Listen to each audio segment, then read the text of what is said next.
Ciao, and welcome to a new episode of helping you build wealth through real estate brick by brick. I'm Nico James-Bock, founder of the CondoWiz Group and broker at Keller Williams Empowered Realty here in Toronto. On January 29th, 2026, the Bank of Canada held its policy rate at 2.25%. And this decision matters far more than most headlines suggest. This level sits at the very bottom of what the bank considers neutral, meaning monetary policy is no longer stimulating the economy, but it is no longer actively restraining it either. Inflation came in at 2.1% in 2025. Core inflation continues to ease toward 2.5%, and the bank has made it clear that interest rates have largely done their job. This pause is not hesitation. It reflects limits. From here, monetary policy is stepping back, and the next phase of the economy will be shaped by trade outcomes, fiscal spending, business confidence, and housing supply. In this episode, we're going to unpack what that shift really means and how it sets the stage for real estate's next phase.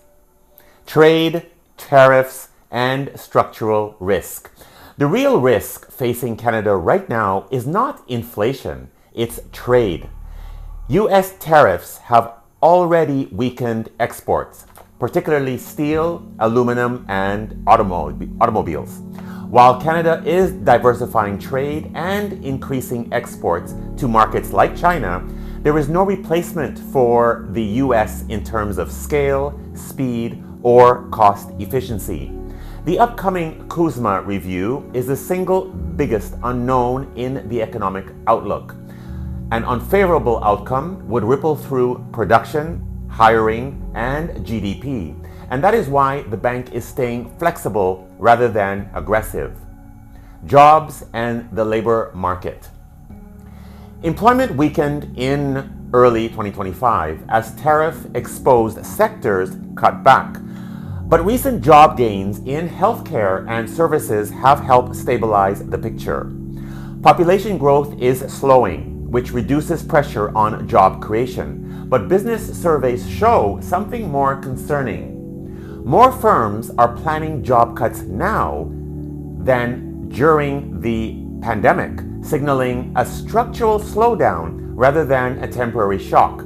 Wages are still rising, but the margin of error is shrinking. Bonds, mortgages, and market signals. Even with the policy rate on hold, market-driven rates are rising. The 5-year bond yield is pushing toward 3%. The 2-year yield sits well above the overnight lending rate, and lenders have already raised fixed mortgage rates. This tells us the market is pricing in persistence, not relief. If households expect rates to stay higher for longer, fixed rates become more attractive, even without further rate hikes. The bank may be paused, but financial conditions are still tightening at the edges. Condo market reality check. The condo market is deep into a correction.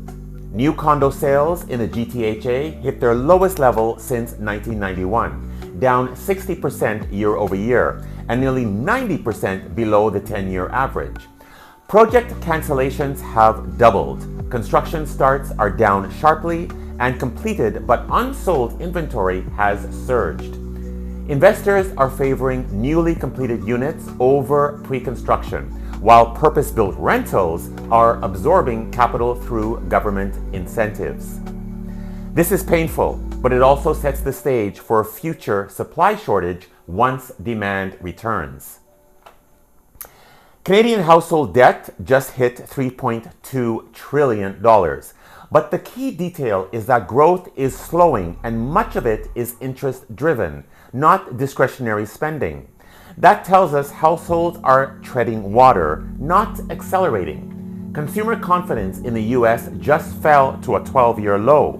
And while Canada is different, sentiment matters. When people feel uncertain, they delay decisions, which slows housing, spending, and investment even if rates are stable. Addressing fears head on. There's a lot of noise right now. Fears of collapsing prices, stalled sales, global conflict, and economic instability. History shows that housing corrections are not linear crashes. They are drawn out resets. Prices adjust, activity slows, weaker projects disappear completely, and stronger fundamentals survive. This environment rewards patience, liquidity, and selectivity. The biggest risk is not buying or selling. It's making decisions driven by fear instead of strategy. The Bank of Canada has reached the limit of what interest rates alone can fix. But that does not mean the outlook is bleak. What it signals is a shift into a more deliberate phase for the economy. Growth is expected to recover modestly over the next 2 years, supported by rising infrastructure spending, targeted fiscal measures, and a gradual adjustment to new trade realities. Policy stability now brings something the market has been missing: clarity. Businesses can plan, households can make longer-term decisions, and capital can begin moving toward productive investment rather than short-term survival. In real estate, this environment favors fundamentals over speculation, quality over volume, and strategy over speed. This next phase will not reward impatience or headline chasing, but it will reward preparation, strong balance sheets, and informed decision-making. Housing demand has not disappeared. Long-term supply pressures remain, and the reset underway, while uncomfortable, is helping lay the foundation for a healthier and more sustainable cycle ahead. Next, key dates. The employment report is on February the 7th. The inflation CPI report comes in on February the 18th. The monthly GDP report, or their numbers, come in at the end of February on the 28th. The next Bank of Canada rate decision is on March the 12th. There is no decision in February, which is skipped. Housing is correcting, not disappearing. The opportunity over the next 12 to 36 months will belong to people who understand cycles, stay informed, and act deliberately.